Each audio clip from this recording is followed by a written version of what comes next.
Hello friends, मेरा नाम है मनीष गुप्ता और मैं आपको पढ़ा रहा हूँ क्लास 11th के मैथमेटिक्स का एक चैप्टर और चैप्टर का नाम है सेट्स। ये चैप्टर मैं आपको एनसीईआरटी बुक से पढ़ा रहा हूँ और आज इस चैप्टर पर मेरा 9th लेक्चर है। मेरी रिक्वेस्ट है कि अगर आपने मेरे पिछले 8 लेक्चर्स नहीं देखे हैं तो आप पहले उन लेक्चर्स को देख लीजिए और उसके बाद आप इस लेक्चर पर आइए ताकि ये चैप्टर आपको बहुत अच्छे से समझ में आए। आज का हमारा टॉपिक है ऑपरेशन ऑफ सेट्स, जिसके अंदर मैं आपको इंटरसेक्शन ऑफ सेट्स पढ़ाऊंगा। लेक्चर नंबर 8 में मैंने आपको यूनियन ऑफ सेट्स पढ़ाया था। मुझे पूरी उम्मीद है कि वो आपको समझ में आया होगा और आज हम इंटरसेक्शन ऑफ सेट्स पढ़ेंगे। चलिए स्टार्ट करते हैं। देखिए, पिछले लेक्चर में मैंने आपको ऑपरेशन ऑफ सेट्स बताया था और उसके अंदर मैंने आपको यूनियन ऑफ सेट्स बताया था। आज के इस लेक्चर में हम कर रहे हैं कवर इंटरसेक्शन ऑफ सेट्स को। पहले मैं इसकी आपको डेफिनेशन समझा देता हूं और उसके बाद इस कंसेप्ट को हम लोग प्रैक्टिकली समझेंगे। डेफिनेशन है, the intersection of sets A and B is the set of all the elements which are common to both A and B. देखिए, मैं ये मान लेता हूं कि मेरे पास एक सेट है ए जिसके अंदर एलिमेंट हैं, मान लीजिए 1 2 3 5 6 9, और एक सेट है मेरे पास बी जिसके अंदर एलिमेंट हैं 2 4 6 7 8 9 एंड 10। तो इन्होंने कहा the intersection of sets A and B is the set of all the elements which are common to both A and B. तो जो दोनों में कॉमन एलिमेंट्स हैं वो होगा इन दोनों का इंटरसेक्शन। तो कौन कौन से एलिमेंट कॉमन है इनमें? देखिए, एक तो आपको 2 नजर आ रहा है कॉमन एलिमेंट, एक आपको 6 नजर आ रहा है कॉमन एलिमेंट, एक आपको 9 कॉमन नजर आ रहा है। तो जो हमारा सेट बनेगा इन एलिमेंट्स के साथ 2 6 और 9 के साथ, तो ये हमारा इंटरसेक्शन है ए एंड बी का। तो यहाँ पे हमसे कह रहे हैं the intersection of two sets A and B is the set of all the elements which belongs to both set A and set B. आप देखिए, ये जो एलिमेंट्स हैं ये सेट ए के भी एलिमेंट्स हैं और सेट बी के भी एलिमेंट्स हैं। देखिए 2 6 9, 2 6 9 सेट ए के एलिमेंट है और 2 6 9 सेट बी के भी एलिमेंट है। फिर मैंने आपके लिए यहाँ पर 2 नोट लिखे हैं। Note 1, the symbol this is use to denote intersection, और नोट नंबर 2 है symbolically we write A intersection B. यानी इन दोनों का अगर मुझे इंटरसेक्शन निकालना है तो मैं क्या लिखूंगा? इसको मैं लिखूंगा ए इंटरसेक्शन बी। तो इस तरीके से हम 2 सेट का इंटरसेक्शन निकाल सकते हैं। चलिए फ्रेंड्स, अब हम पहले प्रॉपर्टीज ऑफ इंटरसेक्शन के बारे में पढ़ लेते हैं। जैसे मैंने आपको यूनियन की प्रॉपर्टीज लिखवाई थी उसी तरीके से इंटरसेक्शन की भी अपनी प्रॉपर्टीज हैं। तो एक एक करके उनको समझ लेते हैं। तो पहली है, आइडेम्पोटेंट लॉ कहता है कि अगर ए सेट का इंटरसेक्शन ए सेट के साथ किया जाए तो हमें सेट ए ही मिलेगा। एग्जाम्पल लेके इस प्रॉपर्टी को समझते हैं।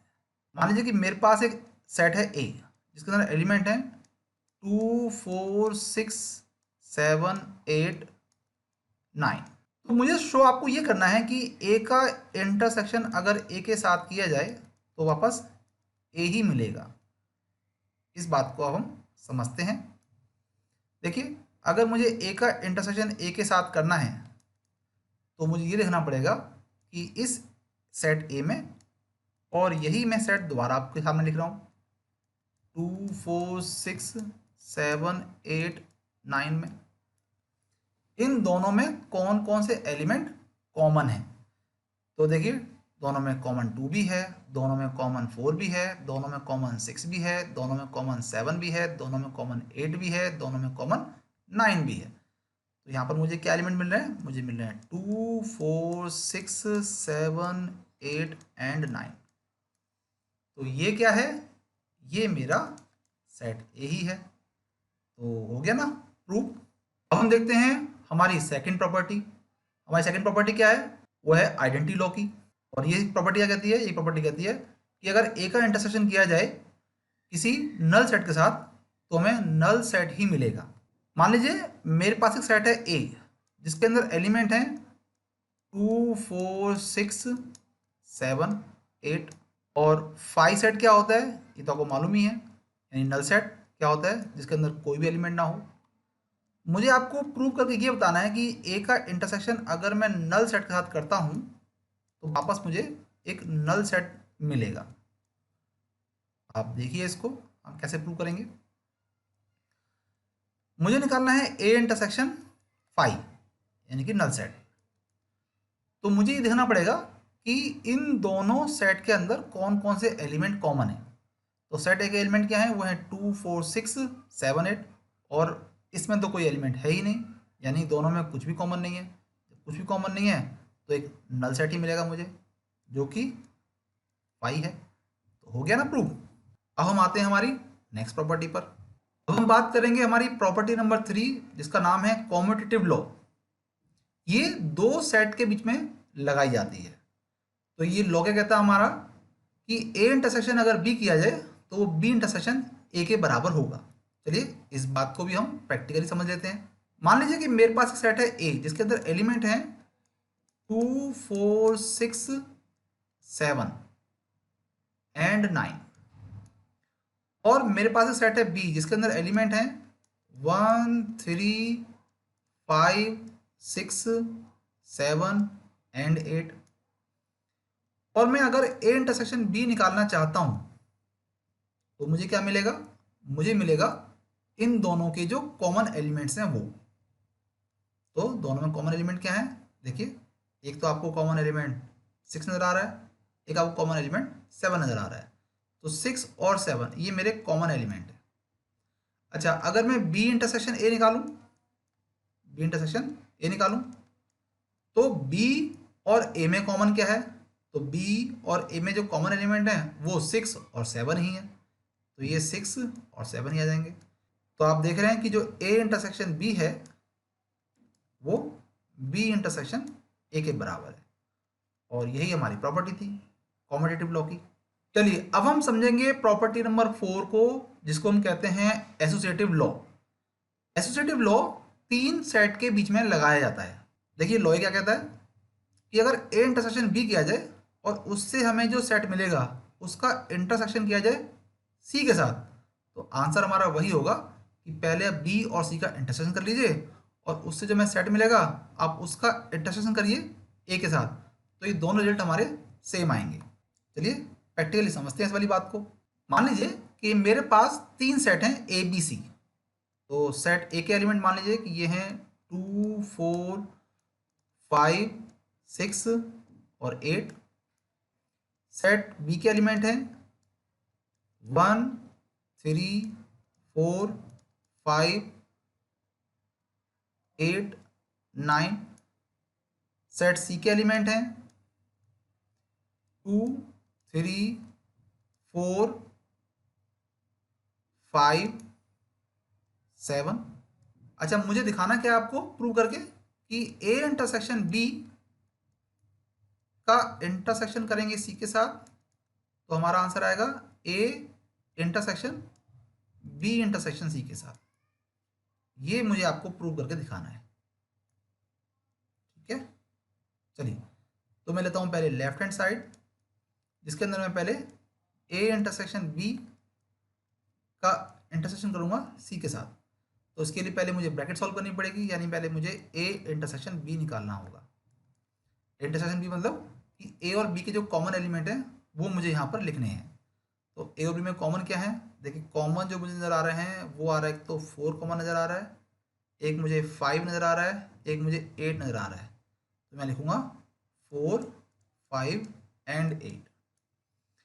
अब मैं ए इंटरसेक्शन बी का इंटरसेक्शन करूँगा सी के साथ, यानी यानी अब इसका और इसका जो कॉमन एलिमेंट है वो मुझे लिखना है। तो मैं दिखाता हूँ आपको। इसमें इसमें कॉमन क्या है, देखिए 4 यहाँ पर है और यहाँ पर भी 4 है, यानी 4 कॉमन है, मैं यहाँ 4 लिख दूंगा।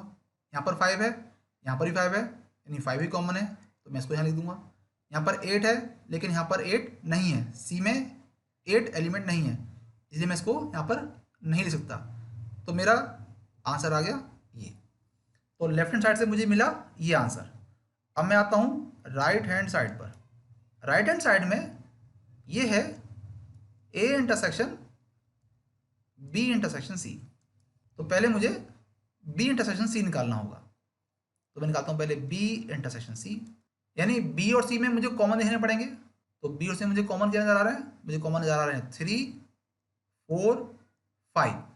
तो मैं लिखूंगा 3 4 एंड 5।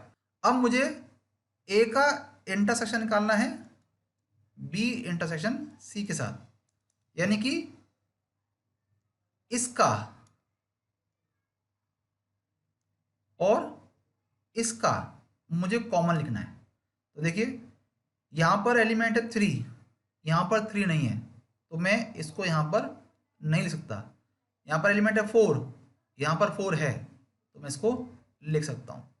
यहाँ पर है 5, यहाँ पर भी 5 है, तो मैं 5 को भी लिख सकता हूँ। तो मेरा आंसर ये और ये सेम है ना, तो उसका मतलब ये वाली बात क्या हो गई, प्रूव हो गई है। चलिए अब हम करेंगे हमारी फिफ्थ प्रॉपर्टी, जिसका नाम है लॉ ऑफ यूनिवर्सल सेट। तो ये प्रॉपर्टी क्या कहती है, ये कहती है कि अगर यूनिवर्सल सेट का इंटरसेक्शन किया जाए सेट ए के साथ, तो आंसर सेट ए ही होगा। चलिए इस वाली बात को समझ लेते हैं प्रैक्टिकली। मान लीजिए कि मेरा यूनिवर्सल जो सेट है उसके अंदर एलिमेंट हैं 1 2 3 4 5 6 7 8 9 एंड 10। और जो मेरा सेट ए है उसके अंदर एलिमेंट हैं मान लीजिए कि 2 4 6 8 9। तो जब मैं इंटरसेक्शन निकालूंगा यूनिवर्सल सेट का सेट ए के साथ, तो वो क्या आएगा, वो आएगा जो एलिमेंट यूनिवर्सल सेट में और ए में कॉमन है। तो कॉमन कौन कौन सा एलिमेंट है, कॉमन एलिमेंट है 2 है 4 है 6 है 8 है और 9 है। तो मैं इन्हीं एलिमेंट को यहाँ लिख दूंगा, यानी कि 2 को लिखूंगा, 4 को लिखूंगा, 6 को लिखूंगा, 8 को लिखूंगा और 9 को लिखूंगा। आप जरा ध्यान से देखिए कि ये जो एलिमेंट लिखे हुए हैं यही हैं वो एलिमेंट, यानी ये मेरा सेट ए के एलिमेंट हैं। तो ये वाली बात प्रूव हो गई। चलिए अब हम करेंगे हमारा सिक्स्थ लॉ, जिसे बोलते हैं डिस्ट्रीब्यूटिव लॉ। ये 3 सेट के बीच में लगाया जाता है। तो 2 तरीके से हम इसको लगा सकते हैं। पहला है A intersection B union C के लिए। तो ये होता है ए इंटरसेक्शन बी, जैसे कि मैंने यहाँ लिखा है, और ये जो यूनियन है ठीक है वो आएगा एज इट इज, और फिर ये हो जाएगा ए इंटरसेक्शन सी, यानी कि हमने इस इंटरसेक्शन को डिस्ट्रीब्यूट किया है इस यूनियन पर। तो इस तरीके से ये आया है। और दूसरा है हमारा A union B intersection C, यानी इस बार हम यूनियन को डिस्ट्रीब्यूट कर रहे हैं इंटरसेक्शन पर। तो ये बनेगा ए यूनियन बी, जो कि मैंने यहाँ लिखा है, फिर ये इंटरसेक्शन का साइन जो कि ये रहा, फिर A union C, A union C. चलिए मैं ये आपको प्रैक्टिकली समझाता हूँ। मान लीजिए कि ये मेरी पहली प्रॉपर्टी है, ये मेरी दूसरी प्रॉपर्टी है। डिस्ट्रीब्यूटिव लॉ के अंदर मैंने इनको 2 पार्ट में ब्रेक कर दिया, ठीक है। तो एक पार्ट में करके दिखा दूंगा, दूसरा पार्ट आप खुद अपने आप करके देख लेना, ठीक है ना। कोई प्रॉब्लम आए तो आप मुझे कमेंट बॉक्स में लिखना, मैं इसके ऊपर एक नई वीडियो बना के आपको दे दूंगा। देखिए मुझे क्या प्रूव करना है, मुझे प्रूव करना है कि A intersection B union C is equal to A intersection B union A intersection C. तो मैं एक काम करता हूँ, मैं इसके लिए A B C 3 set assume कर लेता हूँ, कोई भी 3 सेट। तो मैंने यहाँ पे लिया सेट ए, जिसके अंदर मैंने एलिमेंट लिखे 2 4 6 7। एक मैंने सेट लिया बी, जिसके अंदर मैंने एलिमेंट लिए 1 2 3 और 5। एक मैंने लिया सेट सी, जिसके अंदर मैंने एलिमेंट लिए 2 3 और ये 4 और 6, ठीक है। तो रेंडमली मैंने कोई भी एलिमेंट ले लिए हैं किसी भी सेट के अंदर, ठीक है। ऐसा कुछ मैंने नहीं किया है कि मैंने सोच समझ के लिखे हों, मैंने ऐसा कुछ नहीं किया है। जो मेरे मन में आए मैंने वो एलिमेंट ले लिए हैं। चलिए अब हम करते हैं यहाँ से पहले लेफ्ट हैंड साइड को सॉल्व करते हैं। तो मुझे पहले क्या निकालना है, मुझे निकालना है पहले A intersection B union C. तो पहले मुझे क्या करना पड़ेगा, पहले मुझे बी यूनियन सी निकालना पड़ेगा। तो पहले मैं निकालता हूँ बी यूनियन सी। आपको यूनियन निकालना आता ही है, मैंने पिछले लेक्चर में बताया था। तो बी यूनियन सी मतलब पहले सारे बी के एलिमेंट लिखेंगे, फिर सारे हम सी के एलिमेंट लिख देंगे। तो बी के एलिमेंट क्या है? बी के एलिमेंट है 1 2 3 एंड 5। फिर हम लिखेंगे सी के एलिमेंट, लेकिन जो कॉमन एलिमेंट होंगे यानी जो एलिमेंट रिपीट हो रहे होंगे हम उनको छोड़ देंगे। तो मुझे तो ये एलिमेंट 2 3 4 6 सारे लिखने हैं, लेकिन 2 पहले आ चुका है इसलिए मैं 2 को नहीं लिखूंगा। मैं लिखूंगा यहाँ पर 3 को, लेकिन 3 पहले आ चुका है तो मैं इसको भी नहीं लिखूंगा। तो मैं लिखूंगा यहाँ पर 4 को, ठीक है, और मैं लिखूंगा यहाँ पर 6 को।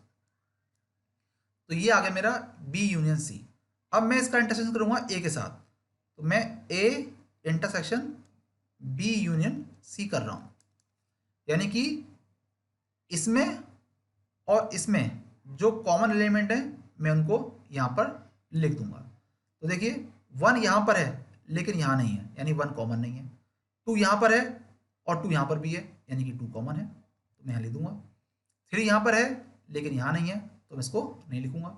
5 यहाँ पर है लेकिन यहाँ पे नहीं है तो मैं इसको नहीं लिखूंगा। 4 यहाँ पर है, 4 यहाँ पर भी है तो मैं इसको लिख दूंगा। 6 यहाँ पर है, 6 यहाँ पर भी है तो मैं 6 को भी लिख दूंगा। तो ये आ गया मेरा लेफ्ट हैंड साइड का आंसर। चलिए अब आते हैं हम राइट हैंड साइड को सॉल्व करने के लिए। तो यहाँ पर मुझे क्या चाहिए? यहाँ पर मुझे निकालना है ए इंटरसेक्शन बी का यूनियन ए इंटरसेक्शन सी के साथ। तो पहले मैं ए इंटरसेक्शन बी निकाल लेता हूँ, यानी कि इन दोनों में जो कॉमन एलिमेंट है उनको मुझे यहाँ पर लिखना है। तो देखिए दोनों में 2 कॉमन है तो मैं यहाँ पर 2 लिख लेता हूँ। दोनों में 4 तो कॉमन नहीं है, दोनों में 6 भी कॉमन नहीं है, दोनों में 7 भी कॉमन नहीं है, ठीक है। तो कुछ और कॉमन नहीं है तो मैं फिलहाल इसको ऐसे ही छोड़ देता हूँ, ठीक है। अब मैं निकालता हूँ ए इंटरसेक्शन सी। ए इंटरसेक्शन सी निकालता हूँ, यानी कि इसमें और इसमें जो कॉमन एलिमेंट है उनको मैं यहाँ लिख दूंगा। तो कॉमन एलिमेंट कौन कौन से हैं? देखिए दोनों में 2 कॉमन है तो मैं 2 यहाँ लिख दूंगा। दोनों में 4 कॉमन है तो मैं यहाँ 4 लिख दूंगा।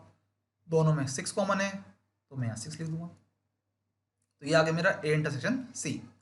अब मुझे क्या करना है? मुझे इसका और इसका यूनियन निकालना है। तो मैं क्या करता हूँ? मैं ए इंटरसेक्शन बी का यूनियन करता हूँ ए इंटरसेक्शन सी के साथ, यानी पहले मैं इसके सारे एलिमेंट लिख देता हूँ और फिर मैं इसके सारे एलिमेंट लिख दूंगा। तो जब मैं इसके सारे एलिमेंट लिखूंगा तो यहाँ पर क्या आएगा? यहाँ पर आएगा 2। अब मुझे इसके सारे एलिमेंट लिखने हैं, तो 2 तो ऑलरेडी आ चुका है तो मैं 2 को लिखूंगा ही नहीं दोबारा से, क्योंकि 2 तो ऑलरेडी आ चुका है इसलिए मैं 2 को दोबारा नहीं लिखूंगा। तो यहाँ पर आएगा 4 और यहाँ आ जाएगा 6। तो आप देख सकते हैं कि लेफ्ट हैंड साइड का ये वाला आंसर था, राइट हैंड साइड का ये वाला आंसर है, और दोनों आंसर सेम है। इसका मतलब ये ट्रू हो रहा है, हेंस वेरीफाइड। मुझे पूरी उम्मीद है कि जो आज आपको मैंने पढ़ाया है वो आपको बहुत अच्छे से समझ में आया होगा। अगर आपको मेरा पढ़ाया पसंद आया है तो आप प्लीज़ मेरी वीडियोस को लाइक और शेयर करें, और इस तरह की और वीडियोस को देखने के लिए मेरे चैनल को भी सब्सक्राइब करें, और सब्सक्राइब के बराबर जो बेल आइकन है उसे ज़रूर दबाएं, ताकि मैं जब भी कोई नई वीडियो अपलोड करूं तो उसका नोटिफिकेशन आपके पास पहुंच जाए। अगर आपको कुछ पूछना है या किसी कंसेप्ट में कोई डाउट है तो आप मुझे कमेंट बॉक्स में लिखें, मैं उसके ऊपर एक सेपरेट वीडियो बनाकर आपको सेंड कर दूंगा। चलिए मिलते हैं अगली वीडियो में एक नए टॉपिक के साथ, तब तक के लिए बाय बाय, थैंक यू।